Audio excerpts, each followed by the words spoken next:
ይሄ ሴክሽን የፍሎት ሲስተም ያለበት ሴክሽን ጠቅላላ ነዳጅ የሚጠራቀምበት ትንሽዬ ቋት ትሆናለች ማለት ነው ኖርማሊ እቺ ሴክሽን ባትኖር ነዳጁ እየተሳበ የሚመጣው ወይም ደግሞ ቅድም ባወራናቸው መሰረት አየር ፍሎ ባደረገ ቁጥር በዚህ ጋር 6 ቁጥር ተብላ ሌቭል የተደረገችው ወይም ደግሞ ሜን ሜትሪንግ ተብላ የምትጠራው ክፍል ነች እቺ በዚች በሜን ሜትሪንግ በኩል ነዳጁን እየሳበ እንዲያመጣ ምናደርግ ቢሆን ኖሮና ይሄ የፍሎት ፓርት ባይኖር ግዴታ ይሄ የተሳበ የሚመጣው ከፊውል ፓምፓችን ስቦ ያመጣልናል ፊውል ፓምፕ ስቦ ያመጣውን ነዳጅ እየጎተተ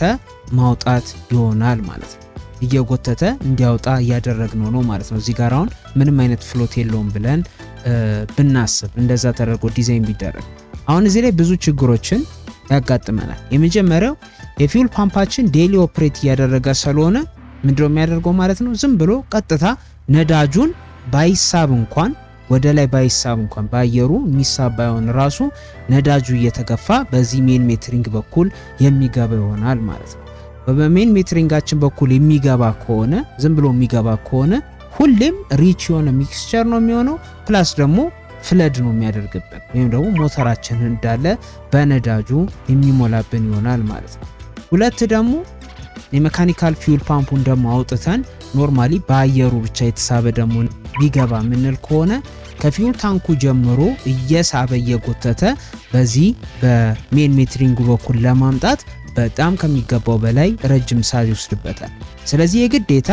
አጠገቡ የሚሆን ትንሽዬ የፊውል ታንክ ያስፈልገናል ማለት ነው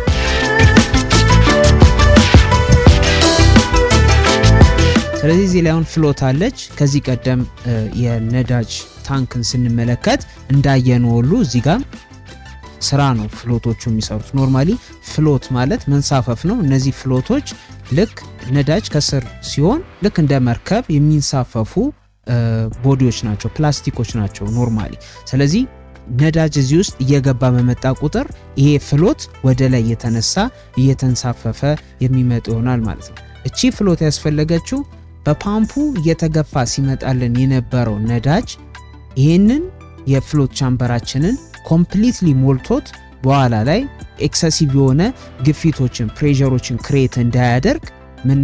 ለማድረግ ነው ለመዝጋት ወይም ደግሞ ለመቆጣጠር ነው ማለት ነው እነዚህ የፍሎት ቻምበሮች የራሳቸው የሆነ ሌቭል አላቸው ማክሲመም ፊውል ኬሪ የሚያደርግበት ማለት ነው ያንን የማክሲመም ሌቭል ላይ ሲደርስ ይሄ ፍሎት ያው ኖርማሊ እንደምናውቀው ነዳጅ በገባ ቁጥር ወደ ላይ የተነሳ ነው ልክ ሲነሳ እዚህ ጋር 5 ቁጥር ብላት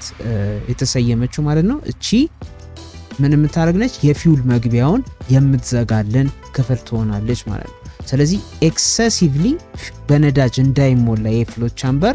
ከሌቭሉ በላይ ነዳጆችን እንዳይዝ የሚዘጋልና የሚከፍትልን የዚች የፍሎት ሲስተም ትሆናለች ማለት በጣም ስማርት የሆነ አይዲያ ነው ምክንያቱም ልክ አሁን ነዳጁ እዚህ ጋር ሜን ሜትሪንጋችን እየተጠቀመ በመጣ ቁጥር ነዳጁን ስንጠቀም እየቀነሰ ይመጣል እየቀነሰ ሲመጣ ይሄ ፍሎት ወደ ታች መውረድ ይጀምራል ልክ ወደ ታች ሲወርድ አብሮ እዚህ ላይ እንደ መድፈኛ የተጠቀማት ፒን እየወረደች ትመጣለች ማለት ልክ ስትወርድ ኖርማሊ ተዘግቶ የነበረው መንገድ ክፍት ይሆናል ድጋሚ እቺን የፍሎት ቻምበር ድጋሚ በነዳጅ የሚሞላልን ይሆናል ልክ እየሞላ መጥቶ ሌቭሉ ላይ ሲደርስ ይሄ ፒን መልሶ ያን ይዘጋልናል ማለት ስለዚህ ምንም እዚህ ጋር ኤሌክትሪካል ሲስተም የለም በዚች እንቅስቃሴ በፍሎት መንሳፈፍ በመቻሉ ብቻ የነዳጁ ሲስተም እንዲቋረጥና እንዲከፈት ያደርጋል ማለት ነው አንድ እሱ ነው ሁለት ደግሞ ኤክሰስ የሆነ ነዳጅ አይገባም ማለት ነው እዚህ የፍሎት ቻምበር ውስጥ መግባት ከሚፈለገው በላይ ወይም ደግሞ እንዲኖረው ከሚፈለገው በላይ ነዳጅ እንዲገባ አያደርግም ማለት ነው ስለዚህ የፍሎት ሲስተም መኪናችንን ኦፕሬት ስናደርግ ወዲያው የነዳጅ አክሰስ እንዲኖረው በቂ የሆነ የነዳጅ አክሰስ እንዲኖረው እንደ ሚኒ ታንክ የሚጠቀማት ይሆናል ማለት ስለዚህ የፊውል ታንኩ ገና ከፊውል ታንክ ተስቦ ምናም እስኪመጣ አይጠበቅም ከዚች ከትንሽ ከፊውል ባንክ እየተጠቀመ መኪናችን ኦፕሬት ያደርጋል ሲጎልበት ፍሎታችን ዝቅ ይላል ከዛ ደግሞ በፓምፓችን ነዳጅ እየተገፋ ተመልሶ ወደ ፍሎት ቻምበራችን የሚገባ ይሆናል ሌቭሉ ላይ ሲደርስ መልሶ ያ ፍሎት ክሎዝድ እንዲሆን ያደርግልናል ማለት ስለዚህ ፍሎት ሲስተም ምንለው በቂ የሆነ ነዳጅ በካርቡሬተራችን እንዲኖርና ሞተራችንን በስርዓት ያለማቋረጥ ነዳጅ በሚያስፈልግበት ሰዓት ሁሉ ነዳጅ ወዲያው ወደ ኮምባስሽን ቻምበራችን እንዲገባ የሚያደርግልን ክፍል ይሆናል ማለት ነው። ይሄ ፍሎት ሲስተም ብለን የምንጠራው ማለት ነው።